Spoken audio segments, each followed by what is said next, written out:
ఈరోజు ఈ మేడారంలో ఏవైతే నిన్నటి నుంచి 28, 29, 30, 31 ఈ 4 రోజులు సమ్మక్క సారలమ్మ జాతరకు సంబంధించిన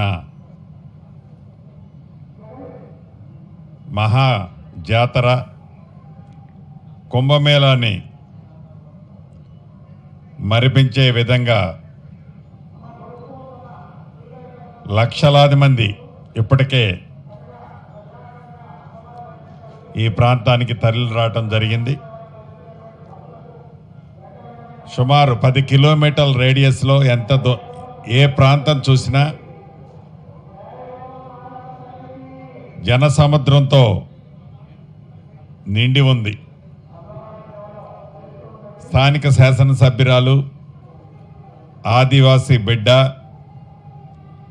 నిరంతరము ఇక్కడే ఉంటూ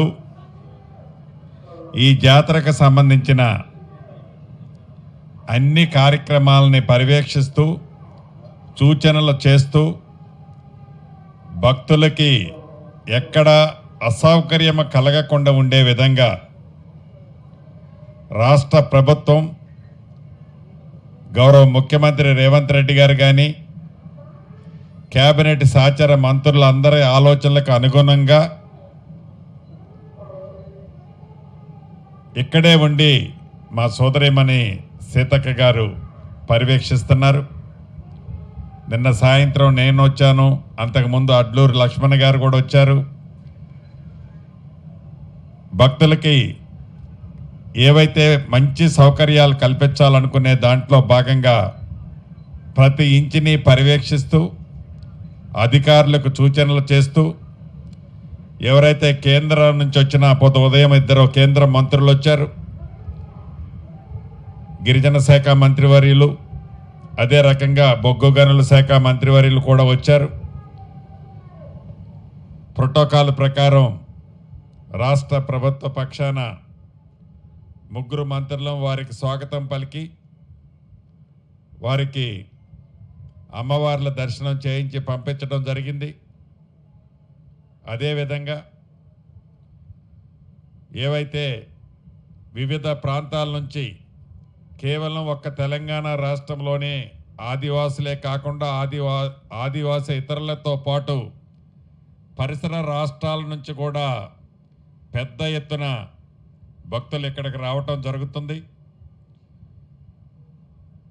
తాగునీరు విషయంలో కానీ జంపన్న వాగులో పవిత్రంగా చూసే ఆ నీటిలో స్నానం చేసే ఏర్పాట్ల విషయంలో కానీ ఇతరత్ర మౌలిక వసతుల అన్ని విషయాల్లో ముందే అన్ని చర్యలు చేపట్టాం.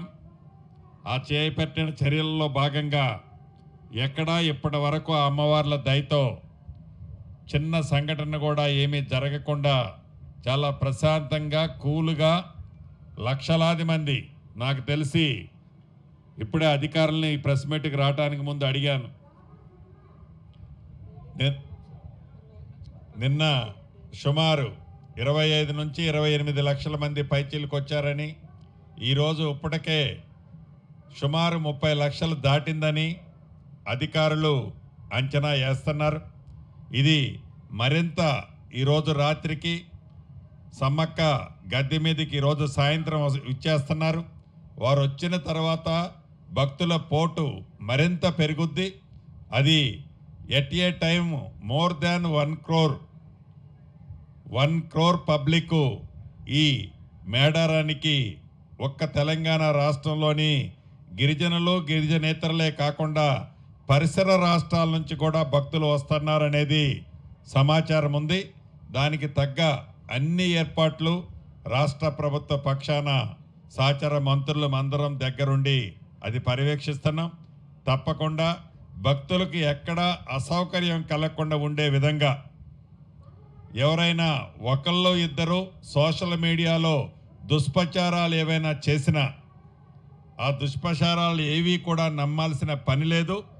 ప్రభుత్వం భక్తుల కోసం ఎంత శ్రద్ధ అయినా తీసుకోవటానికి వెనకడిగి వేసేది ఉండదని కూడా ఈ వేదిక ద్వారా సమ్మక్క సారలమ్మ భక్త బృందాన్ని అందరికీ కూడా విన్నవించుకుంటున్నాను. ఏదో జాతర టైంలోనే కాకుండా ఇప్పటికే ఈ ప్రభుత్వం ఈ స్పెల్లో చేసిన అన్నది పర్మనెంట్ కార్యక్రమాల మీద మేజర్ ఫోకస్ పెట్టి 4 లైన్లు చేయటం జరిగింది.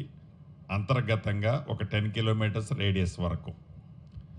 ఇది కాకుండా సుమారు 29 ఎకరాలు ఇప్పటికే ల్యాండ్ ఎక్విజిషన్ చేశాం. ఈ 29 ఎకరాలే కాకుండా ఇంకా ఒక 41-42 ఎకరాలు ఎక్విజిషన్ చేస్తున్నాం. సుమారు 70 ఎకరాలు ల్యాండ్ ఎక్విజిషన్ చేసి ఒక్క జాతర టైంలోనే కాకుండా ఇది ఒక పుణ్యక్షేత్రం కాబట్టి భక్తులు ఎప్పుడొచ్చినా వారికి అన్ని వసతులు ఉండే విధంగా కాటేజీలు కానివ్వండి, మ్యారేజ్ చేసుకోవటానికి ఫంక్షన్ హాల్స్ కానివ్వండి, ఇందాక అక్క చెప్పినట్లు జాతర టైంలో రిక్వైర్మెంట్ ఉన్న టాయిలెట్స్ కానీ బాత్రూమ్స్ కానీ ఇతరత్ర వాటితో పాటు ఏదైతే జంపన్న వాగు మీద టెంపరవరీగా మనం ఏర్పాటు చేసే క్రాస్ బండ్స్ కాకుండా పర్మనెంట్గా చెక్ డ్యాములు కూడా కట్టే కార్యక్రమాన్ని గౌరవ ముఖ్యమంత్రి గారు ఈ ప్రభుత్వం సీతక్క కోరిక మేరకు ఇవన్నీ చేయాలని నిర్ణయించడం జరిగింది. ఈ మేడారాన్ని ఆ జాతర 15-20 రోజులే ఒక పుణ్యక్షేత్రంలాగా కాకుండా ఈ ప్రభుత్వం బాసర నుంచి భద్రాచలం వరకు సుమారు 2,500 కోట్ల రూపాయలతో ఒక టెంపుల్ సర్క్యూట్ని కూడా ఏర్పాటు చేసే దానికి శ్రీకారం చుట్టింది. దాంట్లో భాగంగా ఈ మేడారం కూడా ఇన్కార్పొరేట్ కాబోతుంది. ఈ గోదావరి పరివాహక ప్రాంతంలో ఉండే ఈ పవిత్రమైన టెంపుల్స్ అన్నిటినీ ఈ ప్రభుత్వము ఒక ప్రణాళికాబద్ధంగా ఎకో పార్కులతో పాటు అన్ని సకల వసతులతో అన్ని జిల్లాల్లో ఉన్న మెయిన్ టెంపుల్స్ అన్నిటినీ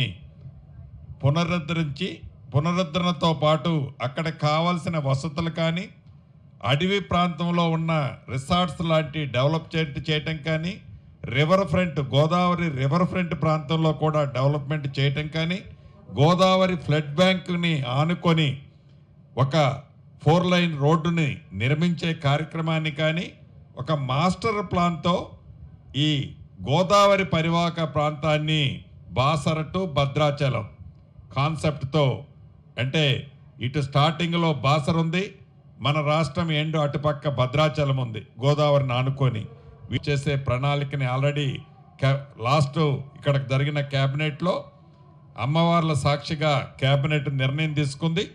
ఒక సబ్ కమిటీని కూడా గౌరవ ముఖ్యమంత్రి గారు రిటర్న్ రావడంతోనే సబ్ కమిటీని వేసి ఆ సబ్ కమిటీ సూచనలు సలహాలు వడివడిగా చేపట్టి ఈ ప్రభుత్వం ఏ సర్క్యూట్నైతే టెంపుల్ సర్క్యూట్ని ఏర్పాటు చేయాలనుకుంటుందో చెయ్యబోతుందని చెప్పటానికి రాష్ట్ర ప్రజలకే కాకుండా దేశం నలుమూలల ఈ సమ్మక్క సారలమ్మ భక్తులకు కూడా చెప్పటానికి సంతోషిస్తున్నాను. దాంతోపాటు ఈ మేడారాన్ని కూడా మాస్టర్ ప్లాన్ ఆల్రెడీ ప్రిపేర్ అయింది. ఈ మాస్టర్ ప్లాన్ ప్రకారం ఇంటర్నల్ ఇందాక చెప్పినట్టు కాటేజీలు, మ్యారేజ్ హాల్స్ ఇతరత్రే కాకుండా ఇంకా కొన్ని రోడ్లు అనుసంధానానికి సంబంధించిన ఇంటర్నల్ రోడ్స్ ఉన్నాయి. వాటితో పాటు ఎంటర్టైన్మెంట్కి సంబంధించి ఎకో పార్కులకు సంబంధించింది కూడా ఈ మేడారంలో సీతక్క పదే కోరుకుంటుంది. వాటిని చేయాలని నిర్ణయించుకున్నాం. దీంతో పాటు జంపన్న వాగు 365 డేస్ వాటర్ ఉండే విధంగా ఆల్రెడీ సీతక్క మొన్ననే ఒక లిఫ్ట్ శాంక్షన్ చేయించుకుంది. గౌరవ ముఖ్యమంత్రి గారు ఆ రోజు వేదిక మీద చెప్పారు. ఒక పైప్ లైను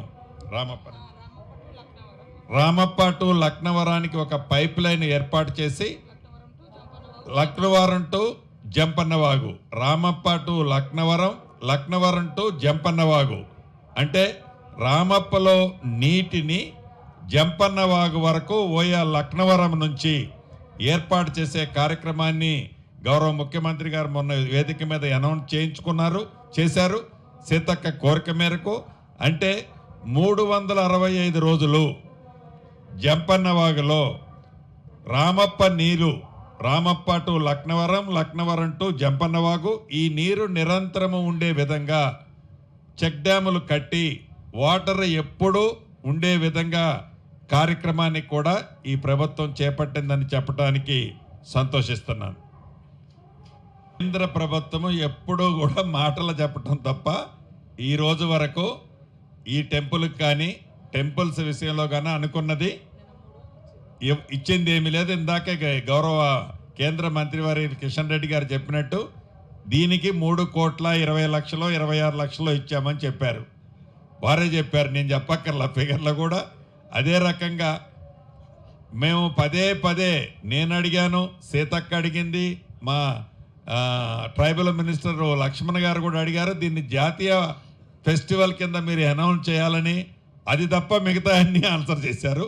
సార్ తప్పకుండా పార్లమెంటు సెషన్స్ జరుగుతున్నాయి కాబట్టి మన పార్లమెంటు సభ్యులు దీన్ని పార్లమెంట్లో కూడా రేజ్ చేయడం జరుగుద్ది. సార్ లాస్ట్లీ సార్, ఇప్పుడు మీకు మా మంత్రి గారు కాబట్టి ప్రతి దగ్గర మేము చాలా ఇబ్బందులు పడుతున్నాం. ఎన్ని కార్డులు చూపెట్టినా, అక్రిడేషన్ కార్డులు చూపెట్టినా కూడా ఇప్పుడు దాదాపు ఒక 25 నిమిషాల పాటు ఈ గేట్ దగ్గర ఆగింది. దీనిలో చాలా మంది ఒక 20 మంది ఉన్నారు ఇప్పుడు ఆగిన వాళ్ళు. మరి సీతక్క గారన్నా చెప్పాలి, మీరన్నా చెప్పాలి సార్. ఇప్పుడే చెప్తానన్నారు ప్లీజ్. అంటే మిమ్మల్ని నా కుటుంబ సభ్యులు కాబట్టి మీరు, ఎందుకంటే నా డిపార్ట్మెంట్ వాళ్ళు కాబట్టి తప్పకుండా అధికారులకు చెప్తాను. జగన్ ఇబ్బంది లేకుండా కన్సల్ట్ ఆఫీసర్స్కి ప్రాపర్గా చేయండి, వాళ్ళు ఎవరు ఇబ్బంది పడద్దు. ప్లీజ్ అన్న, ప్లీజ్ అన్న, ప్లీజ్ నొచ్చుకోవద్దు నా కుటుంబ సభ్యులు, ప్లీజ్.